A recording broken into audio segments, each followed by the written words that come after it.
Today we'll talk about how can you enable this sign or know how you can do that on your Telegram X app. So all you have to do, just go above this sign, click on it here.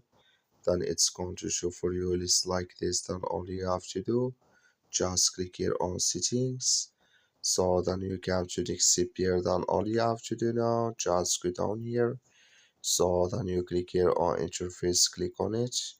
Then you just keep going down here. So you keep going down here. Then you come here to, sorry, we will go back. Sorry, you click here on chat folders. So then you come to this list here, click here on page control.